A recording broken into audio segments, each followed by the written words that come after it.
Hello student, chemistry class में आपका स्वागत है।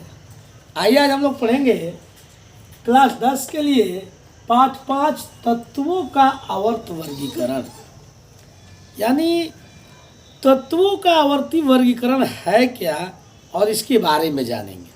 ठीक है, देखिए सबसे पहले ये जानेंगे कि तत्वों के वर्गीकरण की आवश्यकता क्यों, तत्वों की वर्गीकरण की आवश्यकता क्यों पड़ी आखिर। तो हम पीछे चलेंगे तो पाते हैं कि प्रारंभिक अवस्था में केवल 6 तत्वों का खोज हुआ था। कितने तत्वों का खोज हुआ था? 6 तत्वों का खोज हुआ था। तो उस वक्त इसके रख रखाव में, इसके गुणों के अध्ययन में कोई दिक्कत नहीं था। आसानी से इसको याद किया जा सकता था, आसानी से इसके गुणों का अध्ययन किया जा सकता था, कोई दिक्कत नहीं था। लेकिन जैसे जैसे एकक तत्वों का आविष्कार हुआ और लगभग अभी तक 111 तत्वों का खोज हो चुका है। प्रारंभ में कितना था? 6। जैसे सोना था, चांदी था, तांबा था, लोहा था, एल्युमिनियम था और टीना था।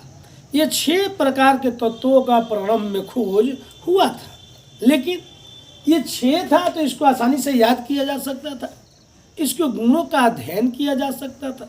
लेकिन जैसे जैसे तत्वों का आविष्कार बढ़ता गया और आज लगभग 111 तत्वों का खोज हो चुका है, तो आप सोच सकते हैं कि जैसे जैसे इस तत्वों का खोज बढ़ा तो इसके रख रखाव में, इसके गुण दोषों के अध्ययन में कठिनाई आई।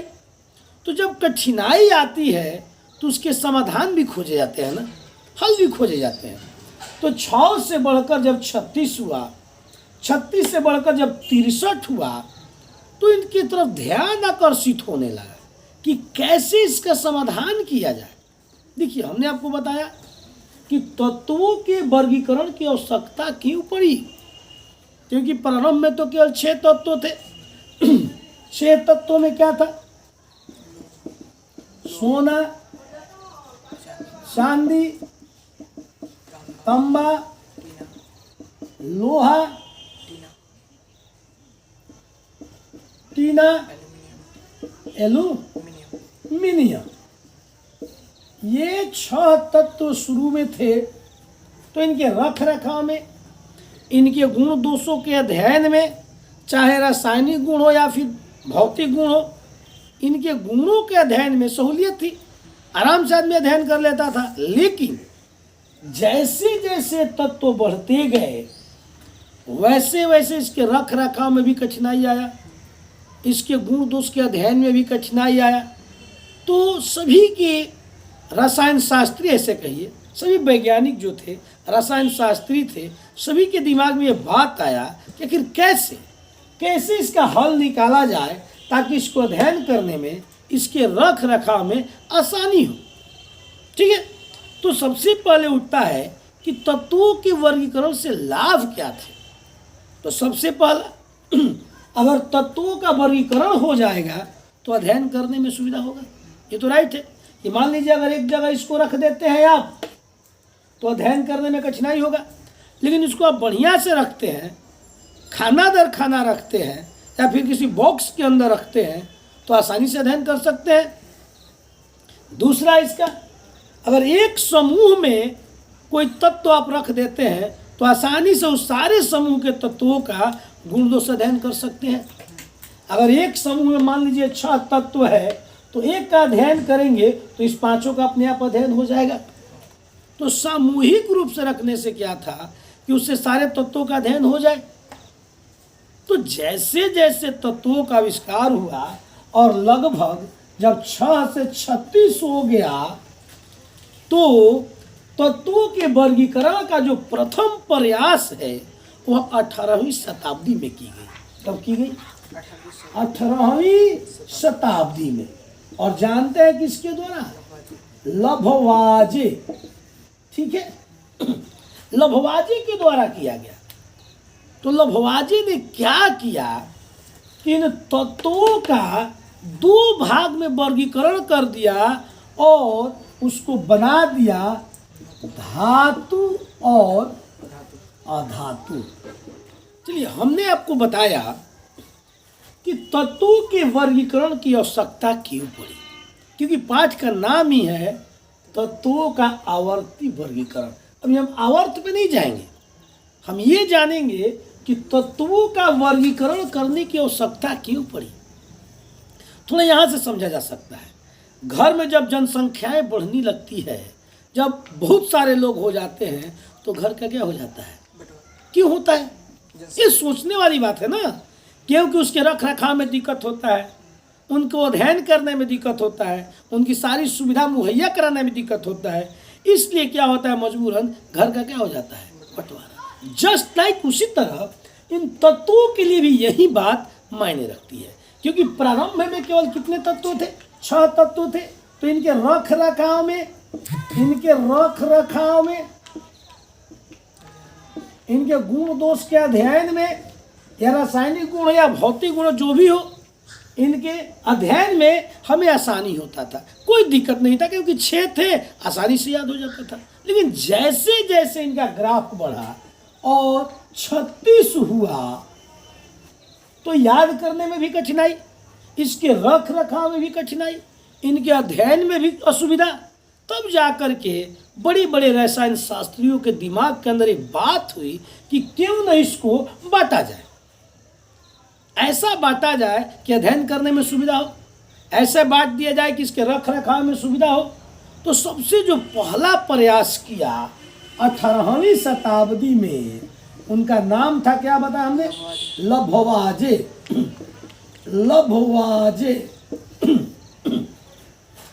उन्होंने क्या किया कि इन तत्वों को 2 वर्गों में बांटा, और एक को धातु का और एक को अधातु, यानी एक को धातु में बांट दिया और एक को अधातु।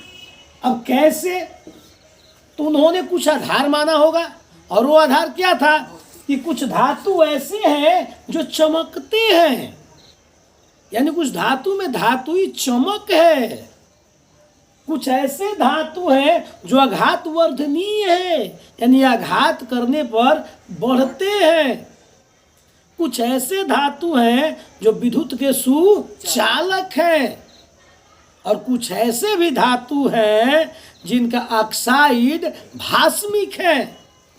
यानी कहने का अर्थ क्या है कि धातु के ऑक्साइड क्या होते हैं, भास्मिक होते हैं। ये आधार माना, और जस्ट इसके उल्टा धातु को मान लिया कि यह धातु जो चमकते नहीं है, जो आघात करने पर टूट जाते हैं, जो विद्युत के कुचालक हैं, और जिनका ऑक्साइड क्या है, अम्लीय है।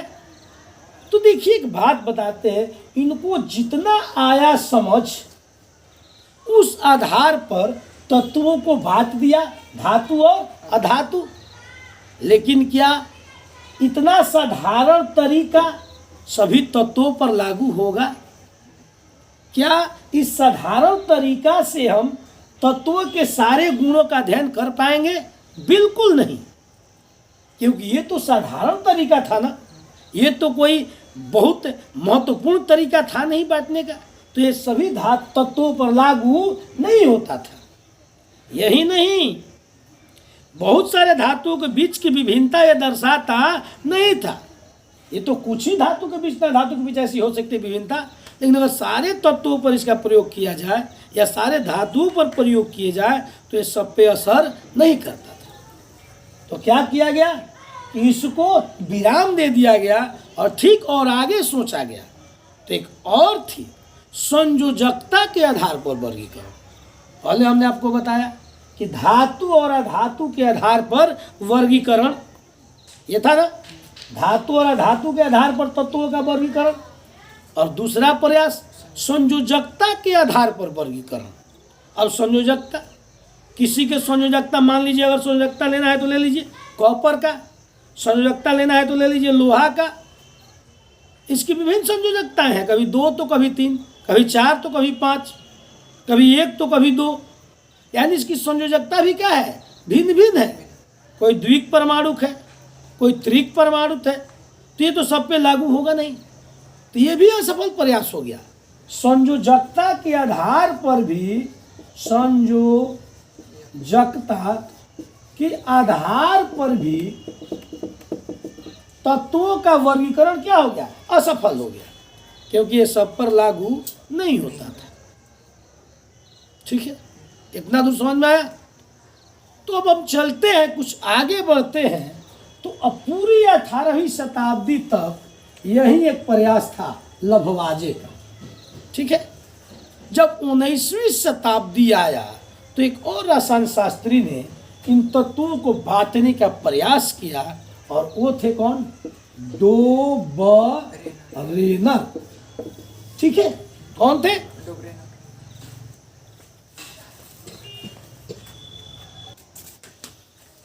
तो हमने अभी आपको बताया कि डुवरेनर का ट्रिक, डुवरेनर ने क्या किया कि 19वीं शताब्दी में सर्वप्रथम उन्होंने प्रयास किया, क्योंकि 18वीं शताब्दी तक तो केवल किसने प्रयास किया, लभवाजे ने।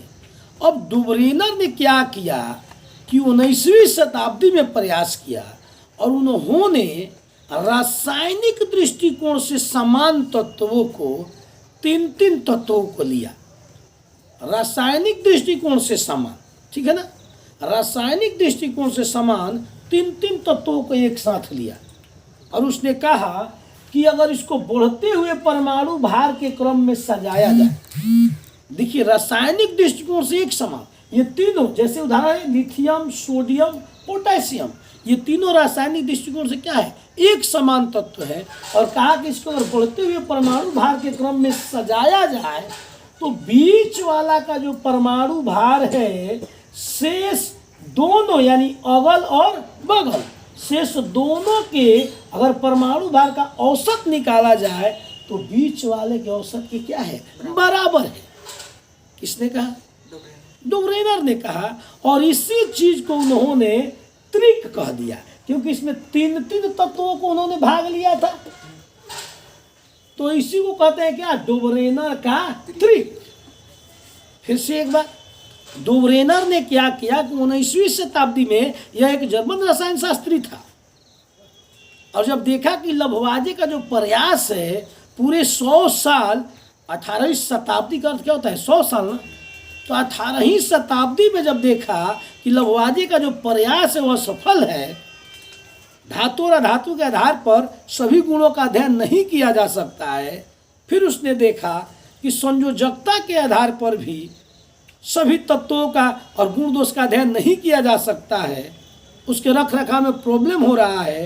क्योंकि अगर उसने देखा कि तांबा की संयोजकता की बात की जाती है तो कभी एक तो कभी दो, लोहा की संयोजकता की बात की जा रही है तो कभी दो तो कभी तीन, यानी संयोजकताएं बढ़ती और घटती है, तो ये तो असफल हो गया। तो इन दोनों का दोनों का एक तरह से जो अध्ययन था उसके लिए कारगर साबित हुआ आगे बढ़ाने के लिए। तो उन्होंने क्या किया कि अपने स्तर से एक ट्रिक दिया जिसे कहते हैं डुवरेनर का ट्रिक। और इसमें उन्होंने क्या किया कि समान गुण वाले रासायनिक दृष्टिकोण से समान, इस चीज को पकड़ना है कि रासायनिक दृष्टिकोण से समान तत्वों को उनके बढ़ते हुए परमाणु भार के क्रम में क्या कर दिया, सजा दिया। तो और कहा कि जो बीच वाले तत्वों का परमाणु भार है उस शेष दोनों तत्व के परमाणु भार के औसत के क्या है, बराबर है। अब औसत यानी कहने का अर्थ है बीच वाला का क्या हुआ 23। अब ये दोनों का अगर हम औसत निकालें यानी 7 + 39 भगे 2, औसत तो ऐसा ही नहीं निकलता है, दोनों जोड़ दो और 2 से क्या कर दो भाग। तो देखते हैं 9 और 7 क्या होता है 16, अरे 7 दूनी 14 15 16 होगा ना जी। 3 1 4 भागे 2 क्या हो गया 23। यानी देखिए इनका दिमाग जो था बहुत ही शातिर था क्योंकि अध्ययन किए होंगे। देखिए जो अध्ययन करता है ना कुछ जरूर हासिल करता है, चाहे सफल हो या ना हो, लेकिन अनुभव तो उसको बहुत ज़्यादा होता है। देखिए इन्होंने खोज निकाला था कि अगर रासायनिक गुणों के दृष्टिकोण से अगर देखा जाए और इसके बढ़ते हुए परमाणु भार के क्रम में सजाया जाए तो बीच वाला का परमाणु भार जो है शेष दो परमाणु भार के औसत के क्या है, बराबर है। तो देखिए इन्होंने यहाँ तो सिद्ध कर दिया कि इसका भी 23 और दोनों का भी क्या हो रहा है, 23। इस तरह इस पर भी लागू होता है। देख लीजिए कैल्शियम, अस्ट्रासियम और बेरियम, बीच वाला क्या है 87.5। अगर इस दोनों को देख लिया जाए तो 137 और प्लस क्या हो गया 40, अब हो गए 2, जोड़िए इसको 7 का 7 और 4 3 7 1 भागे 2, और इसको भाग करेंगे तो आ जाएगा 87.5। यानी ये भी देखिए लागू हो रहा है। डुब्रेनर के बारे में हम लोग पढ़ रहे थे कि डुब्रेनर ने देखिए हमने क्या बताया कि रासायनिक दृष्टिकोण से समान 3 तत्वों का समूह बनाया। ठीक है, जो रासायनिक दृष्टिकोण से क्या थे, एक समान थे, और उनका 3 तत्वों का समूह बनाया। जैसे देखिए हमने 2 समूह यहाँ पे रखा है, लिथियम, सोडियम और पोटेशियम। तो उसने कहा कि अगर रासायनिक दृष्टिकोण से समान तत्वों को उसके बढ़ते हुए परमाणु भार के क्रम में सजा दिया जाए तो बीच वाला का जो परमाणु भार है शेष ये 2 परमाणु भार के औसत के क्या होगा, बराबर होगा। उन्होंने देखा भी इसको हल करके तो सही साबित हुआ, और इसमें भी उन्होंने देखा कैल्शियम, अस्ट्रासियम, बेरियम, तो इसका भी क्या हुआ, सही साबित हुआ। लेकिन जैसे जैसे वो इस प्रयोग को आगे बढ़ाए तो ये कुछ पर लागू हो रहा था और कुछ पर लागू नहीं हो रहा था। तो आप जान सकते हैं कि जब नियम वही होता है जो सब पे लागू है। तो ये नियम क्या हुआ कि धीरे धीरे धीरे धीरे कुछ एक समान तत्वों पर ही लागू हो रहा था और विशेष पर नहीं हो रहा था, इसलिए इसको मान्यता नहीं दिया गया। और इन्होंने खुद कहा कि आगे भी अध्ययन का कार्य जारी रहे और खोज करने का सिलसिला जारी रहे। तब जाकर के एक और नए रसायन शास्त्री आए और उनका नाम था न्यूसलैंड। डुब्रेनर का ट्रिक क्लियर हुआ। अब आए न्यूसलैंड। न्यूसलैंड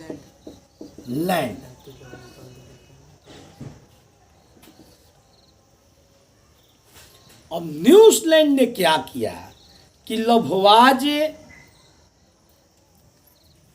संयोजकता का नियम, धातु अधातु का वर्गीकरण और डुब्रेनर के त्रिक का अध्ययन किया।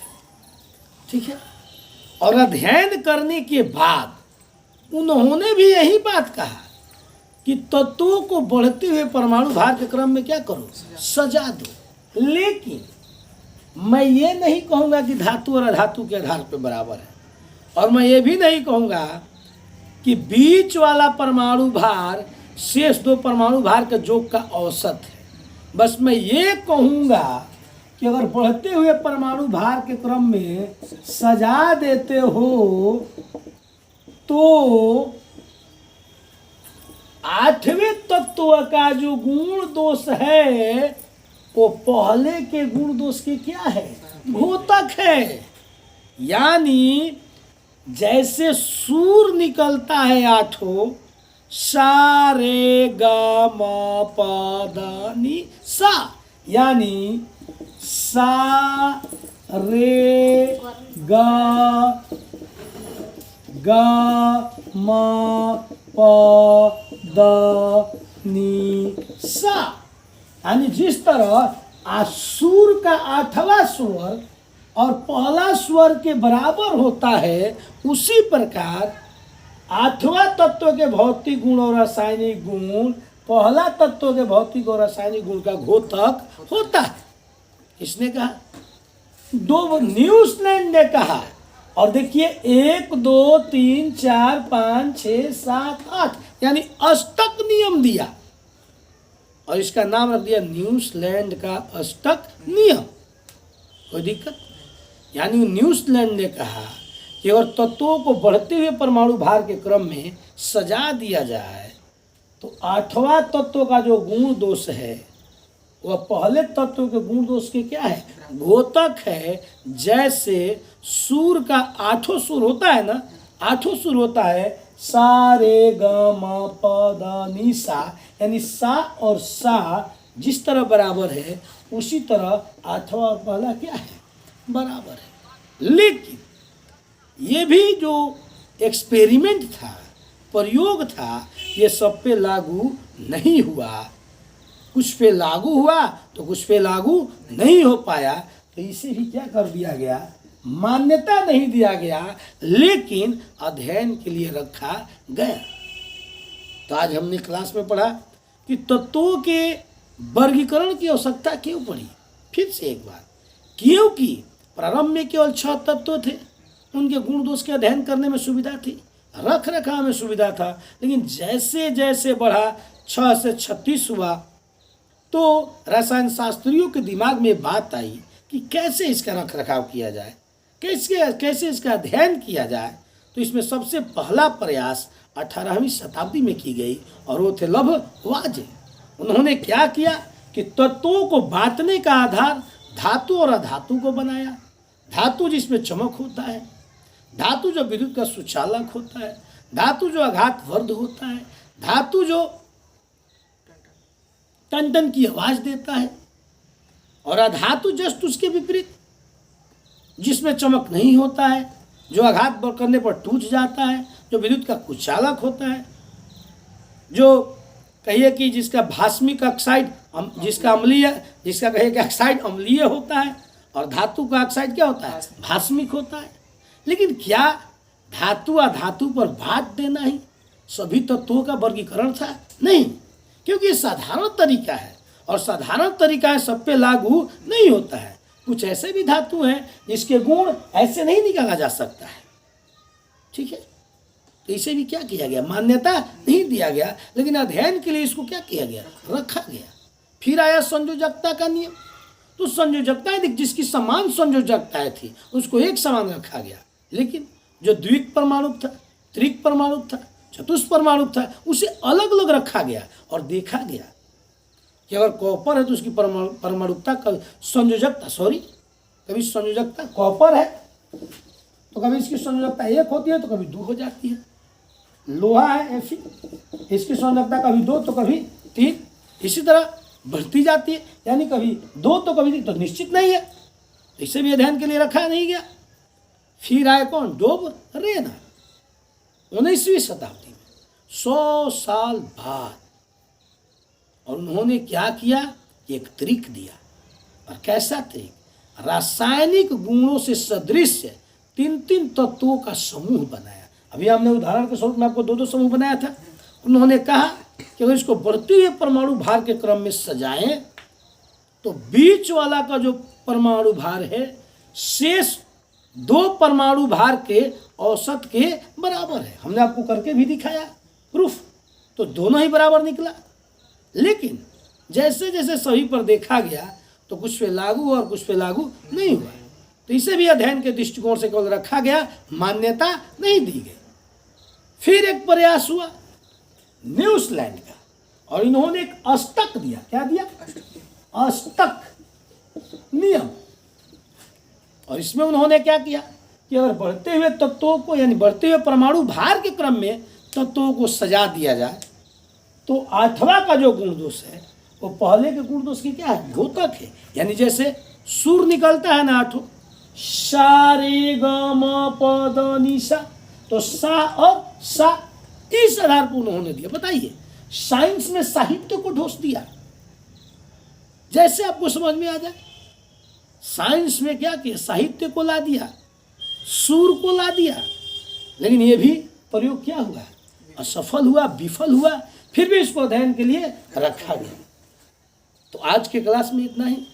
नेक्स्ट क्लास में हम बताएंगे इसके बाद एक और रसायन शास्त्री है जो बहुत ही बढ़िया, जिनका नाम था दिमित्री मेंडलीफ, और उन्होंने क्या किया आगे क्लास में। धन्यवाद।